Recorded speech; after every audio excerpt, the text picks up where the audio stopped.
Bir iş teklifi olmadan Express Entry programı kapsamında başvuru yapabileceğinizi biliyor muydunuz? Express Entry Kanada'nın en popüler ve en çok tercih edilen programlarından biri. Bugün bunun derinlemesine konuşacağız. Hazırsanız başlayalım. Hadi başlayalım.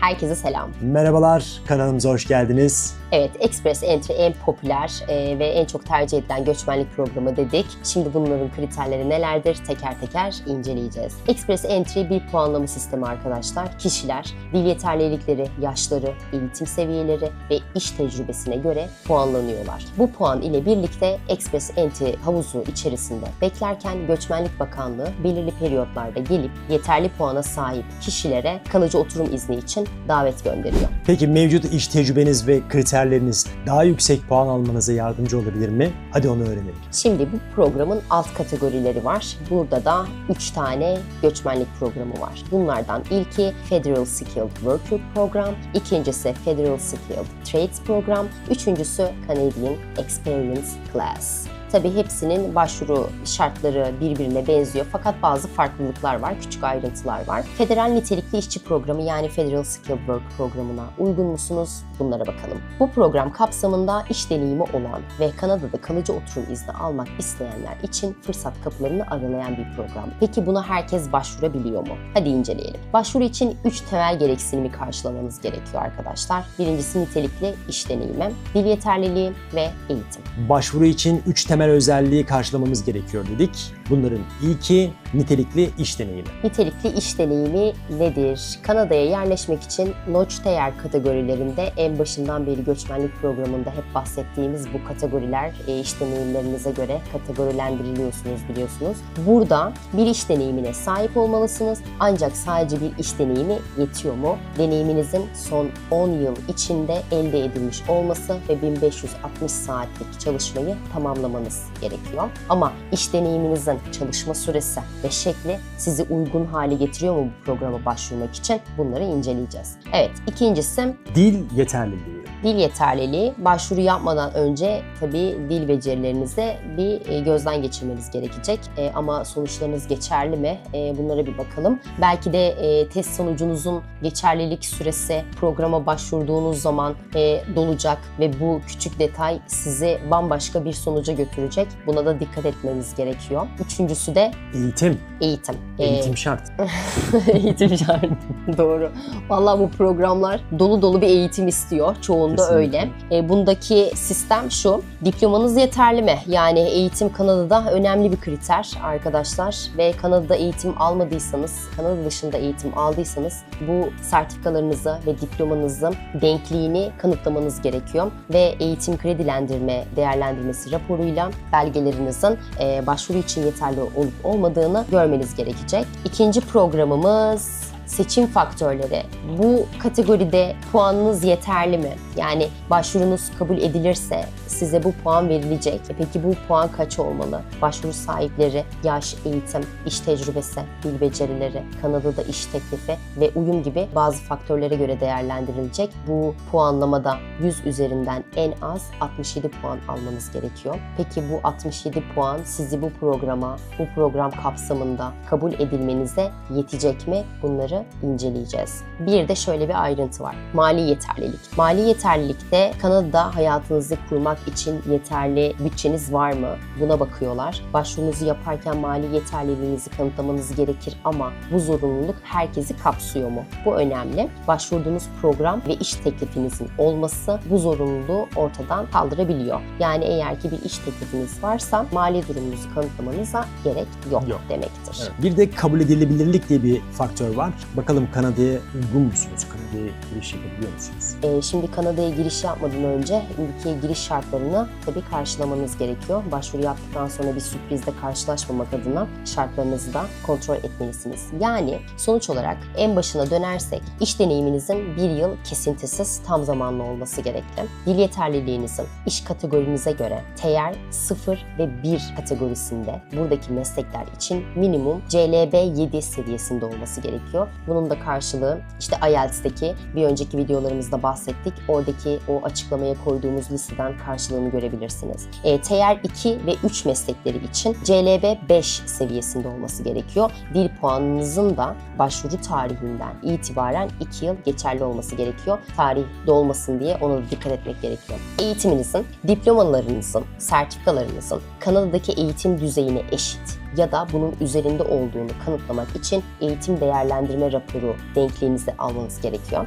Kapsamlı puan sisteminde yaş, eğitim, dil yeterliliği tekrar söylüyoruz, iş tecrübesi ve artı puan getirebilecek iş teklifi gibi faktörler bu puanı etkiler. Mesela 2022 yılında 20 ve 29 yaş aralığındaki adaylara verilen Invitation to Apply başvuru davetiyesi %50 oranındaymış. Bu da demek oluyor ki yaşın ne kadar genç olursa O kadar avantajlısın. o kadar avantajlısın, puanın yükseliyor demektir. Özellikle yüksek lisans dereceleri daha yüksek puan kazandırmış, büyük rol oynamış bu başvuru şartlarında ve yaşınız da tabii ne kadar genç olursa o kadar iyi. Mali yeterlilikte dediğimiz gibi eğer ki iş teklifiniz varsa mali yeterliliği kanıtlama mecburiyetiniz yok. Express Entry programında bu Federal Skilled Worker program ve Federal Skilled Trade programında üzerinden başvuru yapıyorsanız iş teklifiniz yoksa mali durumunuzu kanıtlamak zorundasınız. Kabul edilebilirlikte de bu kriterlerde sağlık durumunuz, adli sicil kaydı, mali yeterlilik, beyanlarınızın doğruluğu, giriş yasağınızın olmaması gibi kriterlerden oluşuyor kabul edilebilirlik. Özellikle bu programlar kapsamında şimdi mesela 2023 dönemindeki başvurularda bazı alanlarda, sağlık sektöründe, teknoloji sektöründe, tarım alanlarında ve ticaret, taşımacılık gibi alanlarda bu kategori bazlı başvurularda başarı oranlarının daha yüksek olduğu gözüküyor. Bu sonuçlara dayanarak bu meslek dallarında çalışan insanların bu başvuru kapsamında daha yüksek şansa sahip olduğunu da o zaman söyleyebiliyoruz. O zaman acaba ihtiyaç olduğu için büyük bir ihtimalle öyle herhalde, değil mi? Hangi alanlarda eksiklik varsa ona göre tabii ki daha çok başvuru, daha çok alım oluyor. Alım oluyor. O yüzden de başarı oranı o meslek gruplarında daha çok artmış oluyor. Evet, kesinlikle. Evet, sıra geldi Federal Skilled Trades program. Peki bu programa başvuru yapabilmek için sahip olmanız gereken iş tecrübesi nedir? Son 5 yıl içinde en az 2 yıl belirli bir meslek grubunda çalışmış olmak gereklidir diyor. Tamam. Ve ulusal meslek sınıflandırması yani NOCH diyoruz ya, National Occupational Classification, ulusal meslek sınıflandırması tarafından belirlenen meslek gereksinimlerini karşılamanız gerekiyor. Hangi meslek dalında çalışıyorsanız o meslekte en az 2 yıl çalışmış olmak. Bu meslek sınıflandırmasında meslek tanımındaki başlıca görevleri ve o görevlerin çoğunu yerine getirdiğinizi kanıtlamalısınız. İş tecrübeniz, mesleğinizi bağımsız olarak icra edebilme yetkinliğinize bağlı olarak kabul ediliyor. Peki iş teklifi veya yeterlilik sertifikası zorunlu mu bu program kapsamında? En az 1 yıl süre ile tam zamanlı bir iş teklifi veya Kanada'da geçerli bir meslek sertifikasına sahip olmanız gerekiyor. Şartlarda bunlar var. Yeterlilik sertifikası da Kanada'da belirli bir meslekte çalışmaya yeterli olduğunuzu kanıtlıyor.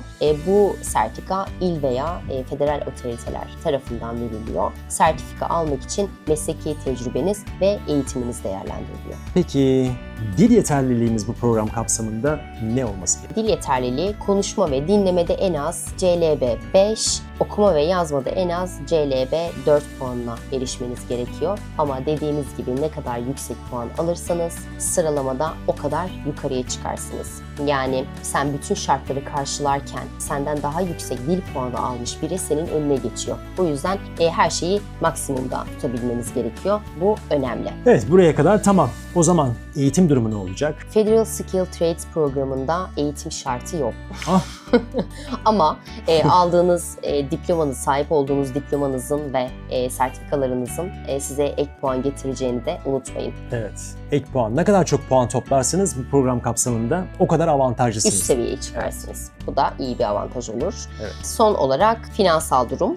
Kendiniz ve aileniz için yeterli miktarda maddi birikime sahip olmalısınız. Eğer ki bir iş teklifiniz yoksa. İş teklifi varsa Ona da gerek yok. evet.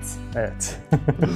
Evet. Express Entry tarafından yönetilen 3 federal programdan biri olan Canadian Experience Class'a. Evet, Evet. sonuncu programımız. Bu program hangi meslek gruplarına hitap ediyor? Şimdi onları inceleyelim. Başvuru yapmadan önceki 3 yıl içinde Kanada'da en az 1 yıllık vasıflı iş deneyimine sahipseniz bu programa başvurabiliyorsunuz. Çalışma izniyle geçici oturum izni statüsünde Kanada'da çalışırken bu iş deneyimini kazanmış olmanız gerekiyor. Bu meslek altındaki listelenen ana görevlerin çoğunu yerine getirmiş olmalısınız.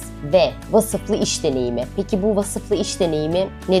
Notch eğitim, deneyim ve sorumluluk, yani bu TEAR'deki bu kategorilerden bir veya daha fazlasında çalıştığınızı kanıtlamanız gerekiyor. Yani bunlar TEAR 0, TEAR 1, TEAR 2 ve TEAR 3 kategorilerinde yer alan bir meslekte deneyim sahibi olmuş olmalısınız. Ve dil yeterliliği. Biriniz olmazsa hiçbir programa katılamıyorsunuz demeyelim de çok zor oluyor değil mi? Yani aslında katılamaz. Katılamaz değil mi? Yani şimdi onu kanıtlamanızı istiyorlar. Yapacak Evet. bir şey yok. Dili öğrenmek lazım. Bunda yeterlilik IELTS seviyesinde, ben şimdi bunu ayırmışım. Yazma, okuma, dinleme, konuşma diye 4 kategoriden oluşuyor ya bu sınavlar. Writing 4 puan, IELTS için konuşuyorum. Reading'de 3,5 puan, Listening'de 4,5 puan, Speaking'de 4 puan istiyor. Bunlar minimum puanlar arkadaşlar. Ama yine başa döneceğiz. Ne kadar yüksek olursa o kadar insanı atlarsınız. O yüzden minimum puan bu ama biz mümkün olduğunca fazla puan almaya çalışalım. Peki Canadian Experience programda eğitim ne oldu? Bu programda eğitim şartı yok. Şok.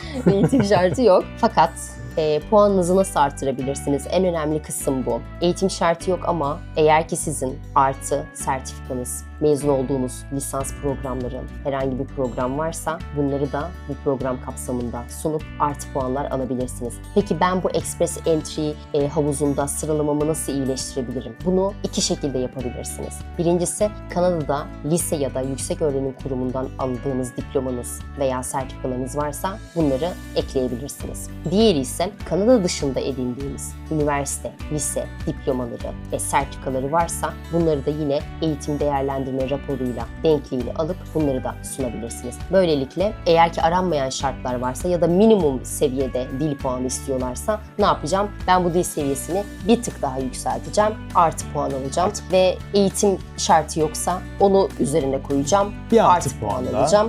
O yüzden mümkün olduğunca bu puanı yükseltmek için şartlarımızı iyileştirmemiz gerekiyor arkadaşlar. Elimizden geldiğince resmi sitelerden araştırıp sizlere bunları aktarmak istedik. Umarız faydalı olmuştur. Evet, her zaman dediğimiz gibi tabii ki bu bizim araştırmalarımız, resmi sitelerden ve kaynaklardan sizler için derlediklerimiz. Fakat mutlaka ve mutlaka kendi araştırmalarınızı yapın arkadaşlar. Yapın ve bu konuyla ilgili ne kadar çok bilgi edinirseniz o kadar sizin için faydalı olur diye düşünüyoruz. Değil mi Seyhan? Kesinlikle. Evet, sona geldik. Umarım faydalı bir video olmuştur. Sizlere yardımcı olabilmişizdir. Ve bizi buraya kadar izlediyseniz ne mutlu bize. Lütfen deneyimlerinizi, merak ettiklerinizi bizimle yorumlarda paylaşın. Eğer ki farklı programları merak ediyorsanız, bilgi almak istiyorsanız lütfen yorumlarda bizimle paylaşın. Bu videoyu beğendiyseniz beğen tuşuna basmayı, kanalımıza abone olmayı unutmayın. Teşekkür ederiz. Hoşçakalın. Hoşçakalın.